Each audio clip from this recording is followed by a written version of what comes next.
Please be seated.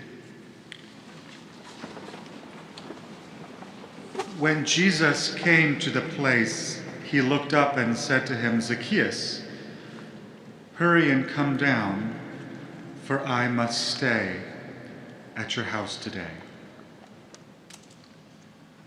A little over a week ago, the longtime art critic of the New Yorker, Peter Schjeldahl, died. He had been battling lung cancer for several years. In December 2019, after he first learned his diagnosis, Schjeldahl published a memoir essay in the New Yorker called "The Art of Dying." And in this essay, Schjeldahl references God a couple times, and each reference describes an important aspect of faith.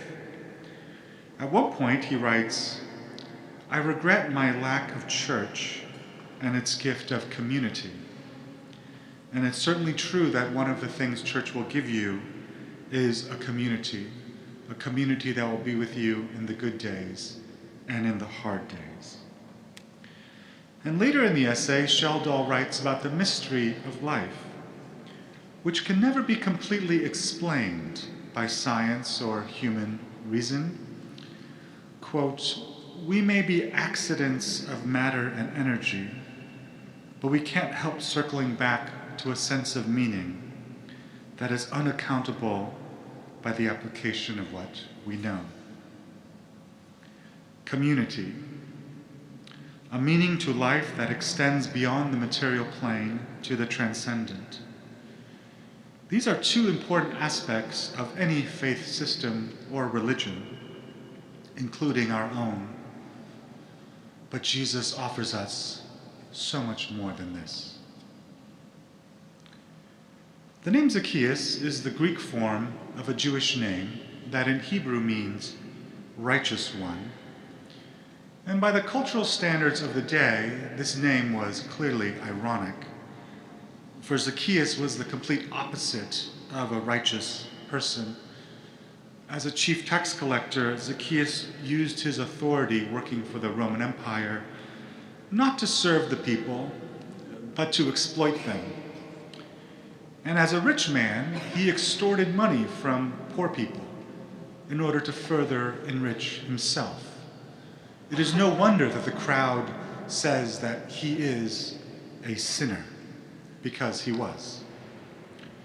So in this encounter with Zacchaeus, we see Jesus confronting an unlikable, selfish, privileged person who abuses his institutional authority as part of a corrupt system, all for personal gain.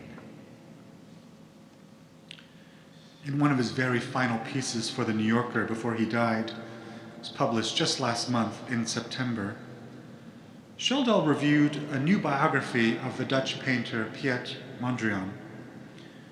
The critic describes one of his favorite series of Mondrian paintings. Quote, "Among all my favorite artworks are Mondrian's plus and minus paintings and drawings from the war years, which he made in Holland.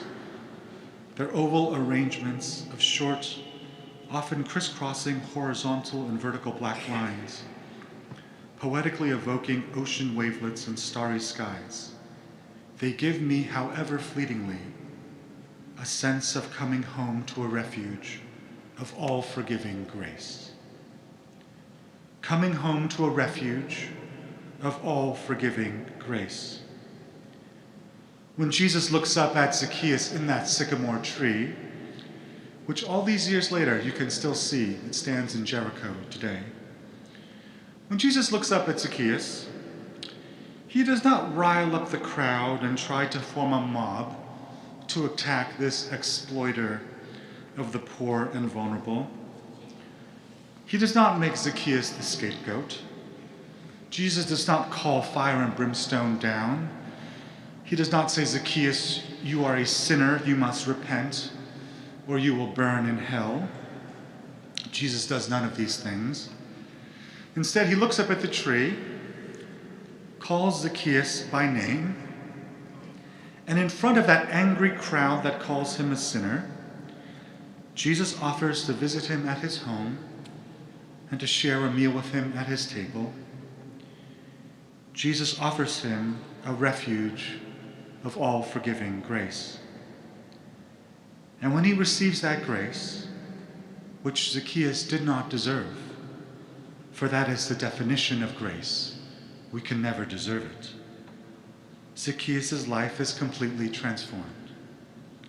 He offers to make restitution far beyond what the law requires, for in the Torah, for extortion, the penalty was 1/5, or 20%. But Zacchaeus offers to pay back 4 times whatever he stole. Through that all-forgiving grace, Zacchaeus is able finally to live up to his name. He becomes a righteous person. As he describes in that memoir essay in the New Yorker from December 2019, The Art of Dying, Schjeldahl was a college dropout. He had no formal training in art or art history. In his youth, he was a heavy drug user and extremely promiscuous.